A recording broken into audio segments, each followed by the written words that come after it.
राज्यात सध्या पावसाची काय परिस्थिती आहे हे वेगळं सांगायची गरज नाहीये। ऊन पावसाचा खेळ आपल्याला पाहायलाच मिळतोय।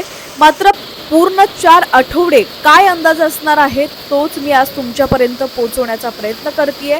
पण त्याआधी तुम्ही जर HPN मराठी न्यूज चॅनल पहिल्यांदाच पाहत असाल आणि अजूनही चॅनलला सबस्क्राइब केलेलं नसेल, फॉलो केलं नसेल तर नक्की करा, जेणेकरून HPN मराठी न्यूज चॅनलचे अपडेट्स लवकरात लवकर तुमच्यापर्यंत पोहोचण्यास नक्कीच मदत होईल। राज्यात पुन्हा एकदा धोधो पाऊस बरसणार की दुष्काळाचं सावट आणखी गडद होणार? ऑगस्टच्या सुरुवातीलाच पावसानं जो मोठा ब्रेक घेतलाय त्यामुळे बळीराजासह सगळ्यांचंच लक्ष आभाळाकडे लागलंय। अल निनोच्या सावटामुळे हवामानात सतत उलटफेर होत आहे, पण आता काळजी करण्याचं कारण नाही, कारण भारतीय हवामान विभागाने पुढच्या तब्बल 4 आठवड्यांचा अत्यंत महत्त्वाचा आणि मोठा हवामान अंदाज जाहीर केलाय। पुढच्या 4 आठवड्यात महाराष्ट्रात कुठं कोसळणार मुसळधार आणि कुठं पडणार पावसाची दडी? चला तर मग जाणून घेऊयात संपूर्ण राज्याचा अचूक वेदर रिपोर्ट। सर्वात आधी पाहूया 14 ते 20 ऑगस्टचा अंदाज। हवामान शास्त्रज्ञ कृष्णानंद होसाळीकर यांनी दिलेल्या माहितीनुसार या आठवड्यात आपल्याला मोठा दिलासा मिळणार आहे। मध्य भारत आणि विशेषतः आपल्या कोकण गोवा भागात या काळात सरासरीपेक्षा अधिक पावसाची शक्यता आहे। म्हणजेच कोकण किनारपट्टीवर पुन्हा एकदा पावसाची दमदार बॅटिंग पाहायला मिळू शकते। यानंतर 20 ते 27 ऑगस्ट हा तो आठवडा असेल जेव्हा पावसाचा जोर आणखी वाढेल। मध्य भारतातील बहुतांश भाग आणि पुन्हा एकदा कोकण गोवा तसाच शेजारील गुजरातमध्ये मुसळधार पाऊस धोधो बरसणार आहे। या काळात पाऊस सरासरीपेक्षा जास्त पडू शकतो, त्यामुळे सतर्कता बाळगणं गरजेचं आहे। पण खरी चिंता सुरू होते ती 27 ऑगस्ट नंतर।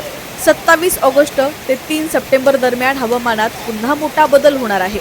या काळात महाराष्ट्रात पावसाची तीव्रता अचानक कमी होईल आणि त्यानंतर 3 ते 10 सप्टेंबरच्या दरम्यान गोवा, कोकण आणि मध्य महाराष्ट्रासह अनेक भागात सरासरीपेक्षा खूपच कमी पाऊस पडण्याचा हवामान विभागाचा अंदाज आहे। थोडक्यात सांगायचं तर सप्टेंबर महिन्यात पाऊस पुन्हा एकदा दडी मारण्याची मोठी शक्यता आहे। आणि शेवटी एक अत्यंत महत्त्वाची आणि दिलासादायक अपडेट। आता तुम्हाला पश्चिम घाट आणि कोकणातील हवामानाचा अगदी अचूक आणि जलद अंदाज मिळणार आहे, कारण महाबळेश्वरच्या X band Doppler weather radar यांनी ताजी माहिती आता भारतीय हवामान विभागाच्या वेबसाईटवर सर्वांसाठी उपलब्ध करून देण्यात येते। त्यामुळे आता अचूक माहितीसाठी थेट हवामान विभागाच्या वेबसाईटला तुम्ही भेट देऊ शकता। थोडक्यात सांगायचं तर पुढचे 2 आठवडे पावसाचे आणि त्यानंतरचे 2 आठवडे पावसाच्या विश्रांतीचे हा हवामानाचा लपंडाव सुरूच राहणार आहे। तुमच्या जिल्ह्यात सध्या पाऊस कसा आहे, उघडीप आहे की मुसळधार? आम्हाला कमेंट करून नक्की सांगा।